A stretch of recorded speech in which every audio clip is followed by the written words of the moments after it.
तू समझण जी कोशिश कर ज़रली। मां भले यूनिवर्सिटी में पढ़ेल जा, पर बुनियादी तौर ते मां गोठ जी रिवासण आहियां। पंहिंजे रत जे रिश्तनि सां बगावत करण मुंहिंजे वस में न आहे। चाटरुकी मां तो ये किथे तो चवां तूं पंहिंजे रिश्तनि जे खिलाफ जंग कर।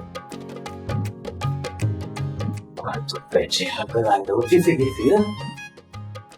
हाँ, मूं अम्मी के साफ साफ चई छॾियो आहे त मां शहरोज सां शादी न कंदसि। हिन दुख में मूंखे सम्झण वारो केर बि न आहे। शेरू सां अकेलाई में वेही तुंहिंजूं ॻाल्हियूं कंदी आहियां। शेरू तो खुश आहे न। खुश आहे ऐं तोखे ॾाढो यादि कंदो आहे।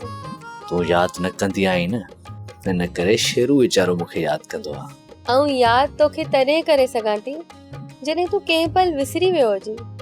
तूं मुंहिंजे साह पसार में शामिल आहीं। चाटरुकी घर में पंहिंजे तालुकात जे हवाले सां त कंहिंखे ख़बर न पई आहे न। छो तूं डिॼी थो?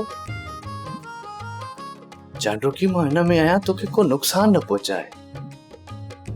बाक़ी सरली कॾहिं पंहिंजी परवाह न कई आहे। ज़ीनत ऐं मुमल खे असांजी मोहब्बत जी ख़बर आहे ऐं वो तोखे मुंहिंजो शेरू चवंदियूं आहिनि। चली किथे मां तुंहिंजो ट्रप ॾींदड़ बिलो त न आहियां।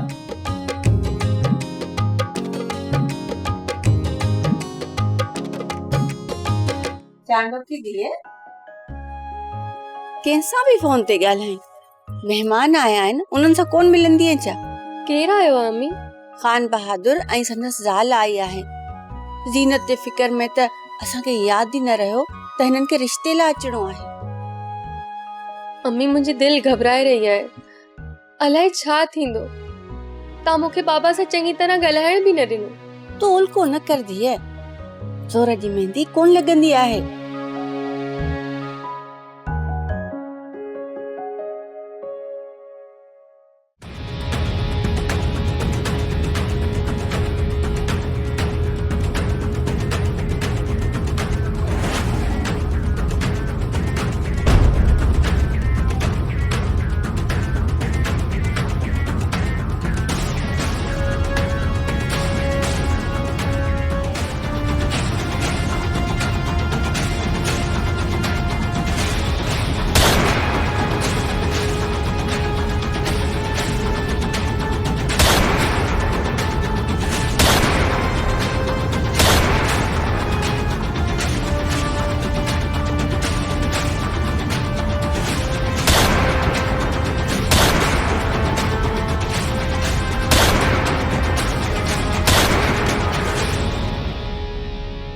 हमरा फेरिंग कंदो पियो हवाई इहो केरो आ चला केर मूंखे त लॻे पियो सालियो इन जे भाउ जी ज़ुबान लाइ कंहिं वठी आहे, इन जे करे आपे में लिखी आई। राज ॾियण वाला सा इहो दबा करण आयो असांजे ॻोठ ते।